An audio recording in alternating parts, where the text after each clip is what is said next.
He refused and was arrogant. He was of those who reject faith. An interesting statement. And behold, we said to the angels, bow down to Adam. And they bowed down. Bowing down could symbolize two things. Bowing down could symbolize the superiority or potential superiority of one being over another, and so they bowed down to them. Bowing down could also mean that they serve that creature in some respect. Of course, the Quran says that all beings serve God, all created beings serve God. But this verse seems to be indicating, and the rest of the Quran will make it clear, that these angelic beings, these angelic entities, will serve the development of mankind. We'll even see later that the satanic beings serve the development of mankind. Both forces, angelic and satanic, will serve the development of mankind. Because one will present man with a choice to do the most altruistic things.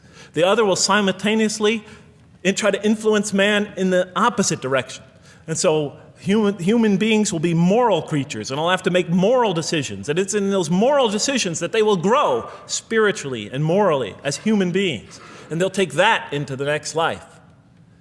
And the angelic and the satanic forces will be catalysts for those moral choices that they make. They will heighten the human being's awareness of the rightfulness and the wrongfulness of the choice he's about to make. And the self, the soul, the nafs, as they say in Arabic, will have to make the ultimate choice between good and evil. And that choice, that test will come again and again and again as human beings either grow or decline. And those tests will come again and again and again to try to help him towards his spiritual evolution, to bring him back, but that choice is ultimately ours. But I'm getting ahead of myself. And so we said to the angels, bow down to Adam, and they bowed down. But not so Iblis. Iblis is Satan, this rebellious force, this evil prompter, the one who whispers into the human heart. He comes into being. And with the introduction of Satan, we have the introduction of evil, that evil influences on human beings. And notice why Iblis does not bow down. He refuses because he was arrogant. You know, we often hear what's the root of all evil? In the West, it's always money, greed, etc. Here the Quran says that, seems to be saying that the root of all evil is not always material wants. It's not always money, it's not always greed. At the heart of evil is arrogance, putting yourself above all others, of assigning to yourself special priority and neglecting the rights of others, of pride and arrogance and envy, the source of evil. He was of those who reject faith. I looked at that verse and I said, okay, I get why you would create angels to sort of influence man in a positive direction.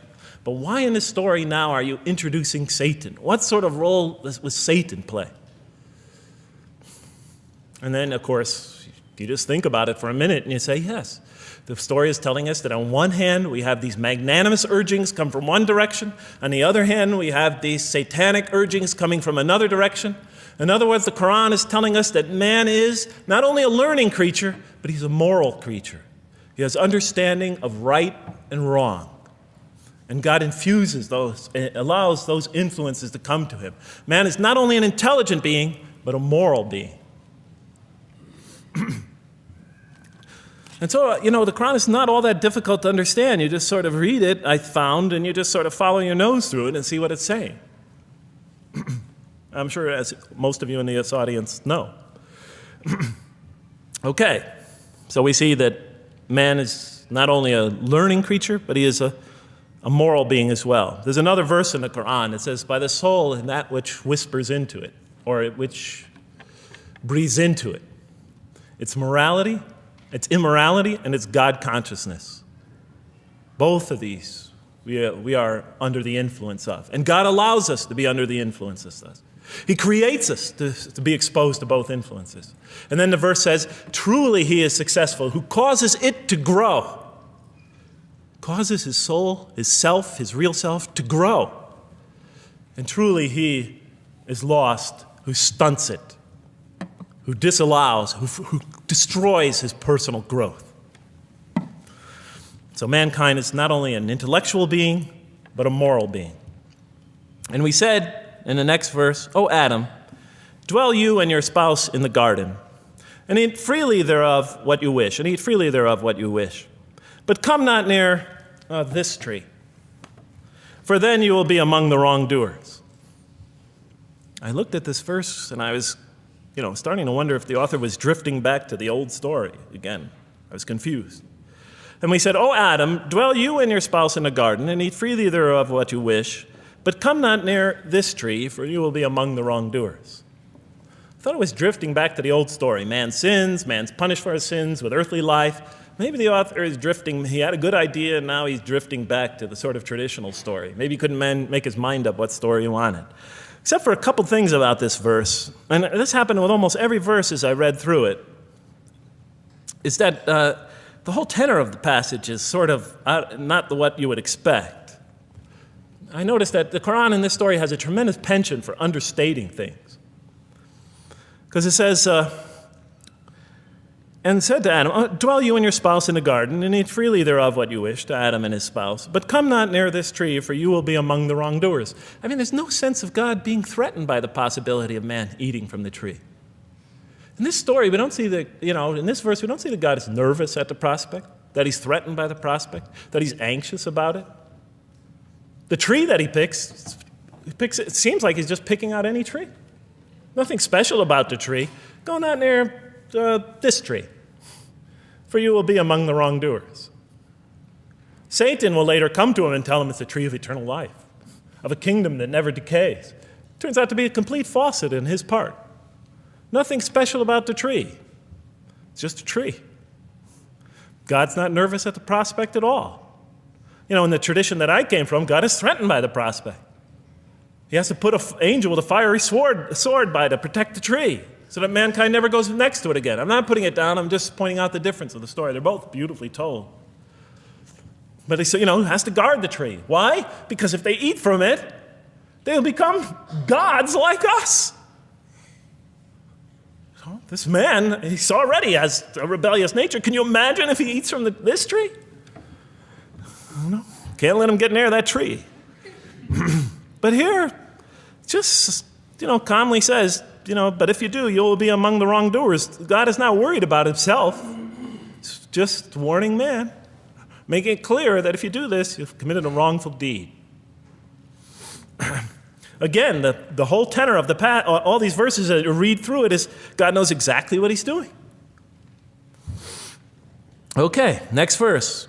But Satan caused them to slip and expelled them from the state in which they were. And we said, go you all down, some of you being the enemies of others, and on earth will be your dwelling place and provision for a time. What? I said? I was expecting now the rage, the anger, the violence, the jealousy. That's what I was expecting. Okay, they eat from the tree. Where's the rage, the violence? I'm going to punish you now. You're going to sweat on earth. And you're going to suffer, and you're going to stub your toe, and you're going to work, and you're going to labor. And you're going to die there for what you did. And where's the woman? All right? And the woman, right? She's the one who's going to suffer the most, right? She'll have to suffer labor pains and monthly cycles, right? And bleeding and crying out when her children come into the world.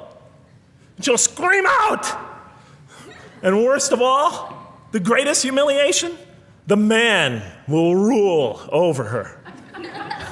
When he's obviously her intellectual inferior because she and the angels she and Satan seduced him, and he just bumbled along and committed a real, wrong deed. Well, I don't mean to make light of it. But the story is obviously different, though. No threat here. As a matter of fact, look at the way it says, O Adam, dwell you and your spouse in the garden, and eat freely thereof what you wish. But come not near this tree, for you will be among the wrongdoers. Then they make the mistake. But Satan caused them to slip and expelled them from the state in which they were. And we said, go all you down, some of you being enemies of others, will be adversaries of others, Some of you will be adversaries of each other, and earth will be your dwelling place and provision for a time. This is not a deity losing it. If you look at it, on earth will be your dwelling place and provision for a time. That's not the words of a God that has got lost, that is really extremely upset.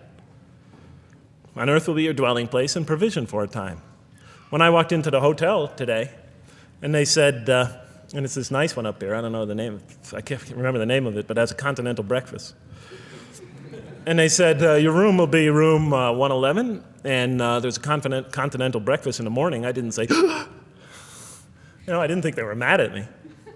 Because they said, you're going to sleep here, and this is going to be your provision in the morning. Oh, thank you. But notice something else about this verse. When you read these verses for the first time, I don't know, maybe I'm nuts, and many people think I am. But when you read these verses for the first time, this is just so much that catches your attention. But Satan caused them to slip. I remember, I couldn't get that verse out of those words out of my head. Satan caused them to slip. To slip? The greatest sin in the history of the human race, and it's called a slip? In my culture, slip means, you just momentarily, for a fraction of a second, you lose your focus. It's not a big deal. My Uncle Bob used to always say to me, Jeff, I'm sorry I'm 5 minutes late, I slipped up. The understanding is it's no big deal. It's just a slip. That's what we say when we make a minor mistake. I slipped up. Don't worry about it. Never happen again. A slip, I said? Momentary loss of focus? The greatest sin in the history of humanity? Why we're all here? Why we're all suffering? Why we experience death? A slip? I didn't believe it. I went to my Arabian friends at that time. I didn't know any Arabic. I came to this verse. We went through it line by line. I said, now don't change any words. Just read them one at a time. But Satan made them, and I said, okay, this one right here. What does it mean? Tell me what that means. They looked at it, it says, slip. Slip.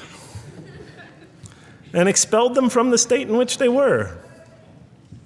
A slip, I thought? But then maybe I was trying to force the traditional understanding, the traditional interpretation. Maybe it was just a slip. After all, they didn't commit murder. They didn't commit robbery, rape, pillaging, assault. They ate a couple of pieces of fruit. It's not the greatest sin in the history of humanity by any means. And then the next verse says, and then they were expelled from the state in which they were. Well, what state were they? Let's see now. Let's go back from where we started. First, mankind is being taught. We see he's an intellectual being. Then we show he's a moral being. Moral being means he's a being that's going to have to make choices. And then God gives him this choice. It's not a huge deal. It's not the gravest sin in the history of humanity by any means. It's minor by any standards. They make it, though. We see that God originally intended to put man on earth as his vicegerent. We see a period of preparation where he's being prepared intellectually, where he's growing as a moral creature. When does God finally put him on earth? What signals that he's ready to begin? He makes his first independent choice. It's not the worst deed in the history of humanity. It's minor on anybody's scale, but it shows that mankind is ready to act on his own, to be his own, to make his own choices, that God has empowered him to make choices, and he's ready to make them and carry them out and see them most often to their expected ends, if God wills. And that seems to be the only real significance of it. But I thought, maybe I'm getting this wrong. Maybe God just blows off into an angry rampage the next verse. So I look at the next one and it says, and then Adam received words from his Lord. And God turned to him mercifully, for he's oft returning, ever merciful.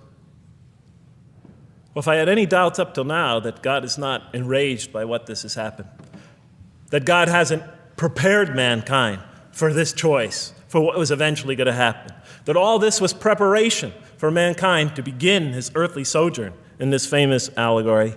If I had any doubts before now, I had them, certainly didn't have them after reading this verse. This verse is entirely consoling, reaching and merciful, reaching out to mankind in mercy. Mankind goes to earth, He's obviously afraid. He obviously feels remorse. He's in an unfamiliar environment. And what does God do? He turns to him.